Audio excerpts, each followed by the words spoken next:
Namaste, yogis. Today's video is about headstand. I got a question from a friend in Singapore called Reggie. So Reggie's question is how to do a tuck jump up to headstand. Okay, so usually when I teach beginners headstand, there will be two ways of entering I will introduce to them. The first way is a scissor leg jump up, and the second way is a tuck jump up. Some students find the first way easier, some students find the second way easier. That's why I always make sure I give them both options for them to try and experience with their body. Let me quickly show you both ways, and then I will explain a little bit of details about the pros and cons of both ways, okay? So scissor jump up, meaning one leg straight go up first, and then the bottom leg will be creating the momentum to swing up, okay? So you come into a headstand prep, you lift up one leg. Your bottom knee is your spring. You lightly hop and then you go up. Okay, so this is called scissor legs go up. I want you to pay attention to my top leg. For people with tight hamstring, the top leg may be low. From here, they need to jumping up harder in order to go up, right? But for people with very flexible hamstring, if their top leg is already in the air, almost above the hips, almost without jump, the second leg wants to go up together alone, right? So that's the benefits for this way of entering. If I see the students with very flexible hamstring, I will encourage them to try this way, because with tiny little bit of momentum, they can kick up easily. Second way is tuck jump up. So for students with better core strength and core control, I find the tuck jump easier for them. The trick though is notice when I lift up my first leg, how close my thighs is to my chest, okay? Pay attention to my legs position. So walking in, lift up one leg. Instead of placing my knee in this way, I want to hugging in my knees to the chest. From here, you lightly hop. This position, your hips will be slightly behind your shoulders. You are rounding your back. You keep your thighs closer to the chest. You draw the tummy in.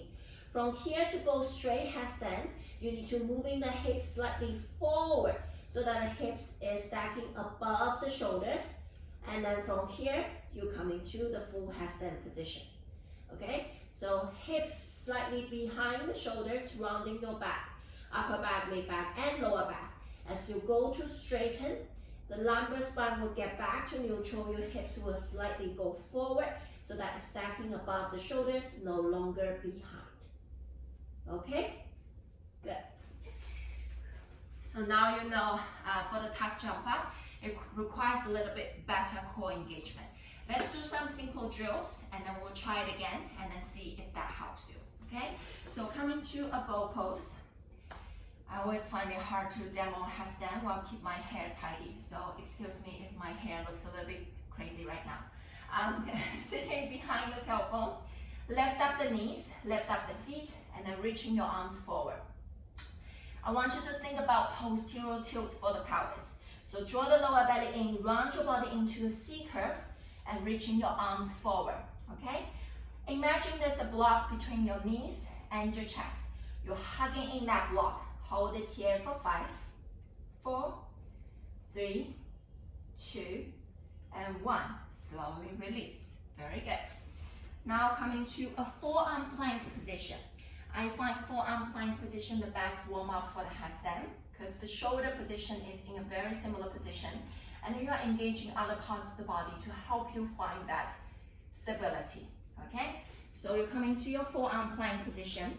You're pressing your forearms down, shifting a little bit more weight to your palms rather than dumping all the way to your elbows. And then shoulder, hips, and heels a straight line. Squeeze your buttocks, pull the lower belly in and up. Hold it here for 5, 4, squeeze the inner side together, 3, 2, and 1. Lower down the knees. Take a quick child's pose. And then coming up, okay? Third drill is also to help find a connection between the thighs and your chest, and then find the sensation of hips lifting up. So this is actually a preparation for Lolasana pose, but I find it useful for the tuck jump as well. So pushing down the hands next to your maybe 1/3 part of your thighs, place it here. And you are pointing your toes, kneeling in a Japanese way. As you're pressing your hands down, round your back, rib cage in towards the center, like hunchback position. Now is the perfect time to hunchback. People always say don't hunchback, but now I want you to hunchback. So you hunchback, pressing the hands down, lifting your hips up, hips up, hips up, coming to the top of your feet. 3, 2, 1, and then coming down. Okay, let's do it one more time. Ribs in towards the center, lower belly pulling in, lifting your hips up. Okay, round your back, ribs in, lifting the knees, lifting the hips, coming to the top of your feet. 3, 2, 1, and then slowly coming down. Good. Okay, now this is what we are going to do.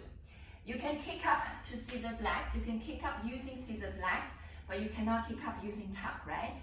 This is what we are going to do. I will kick up using scissors way, and then I will work on negative. Very slowly go to a tuck position, slowly coming down. And then this will give you a flavor how much core engagement needs for the tuck. And then we'll try again with the tuck jump. Okay? So you set up your position. Lift up one leg. Okay? Try to lift up a little bit higher. Bend the bottom knee. The moment when you straighten the bottom leg, you hop. So you're coming up. Now when you're coming up, you go to a tuck position. Bending the knees. This is your tuck position. Notice your hips.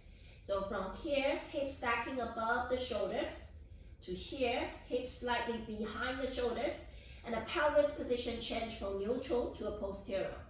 Okay, now hugging in the knees to the chest. Try very slowly coming down. You will feel more pressure on the neck, so keep pressing your forearms down to reduce that burden. Hugging the knees to the chest, very slowly, very slowly. Try slow, slow, slow, slow, slow, slow, slow, slow.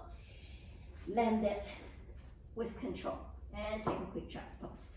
Okay, so at the beginning when you try, your feet is probably going to clasp when it's this distance away from the floor. But every time when you're trying, coming down tiny little bit slower, until you can perfectly control your soft landing all the way down to the floor. This is a very good drill, and no matter which stage of headstand practice you are on, it really helps the connection with the tummies and also stabilize your shoulders. Okay, now let's try the tuck jump again. Remember, when the first leg goes up, keep the thighs closer to the chest. When the second leg goes up, your body is still in a rounded, slightly rounded position. Your hips is slightly behind your shoulders. Your thighs may be away from the chest a little bit, but don't let the legs fall back, because now that way it will be harder to engage the front side of core. Okay? So set up your position, walk closer, lift up one leg, hugging in the knees to the chest, and then bending the bottom knee, lightly hop. You come into this tuck position. So the thighs are not so close to the chest, it's okay, but don't go all the way back. See, my spine is arched, it will be much harder to control my tummy, control my core. So somewhere here. And then from here, you're pressing your forearms down, slowly, slowly go up. Thinking about squeeze your buttocks, squeeze your inner side, and notice my hips now is stacking above my shoulders, and there's a natural curve behind my lower back. Okay, so it's no longer rounded. And slowly coming down. And do your child's pose, don't forget. Okay, sometimes I skip it. Okay, good. I hope this answers your question already, and let me know how it goes. Of course, it takes a lot of practice. Techniques are like zeros. Strengths, fundamental strengths are like 1. So you can add on a lot of zeros behind your 1, but you still need to have the 1 to begin with. Okay? So thank you so much for your question. Any other more questions, please let me know. Thank you. Namaste.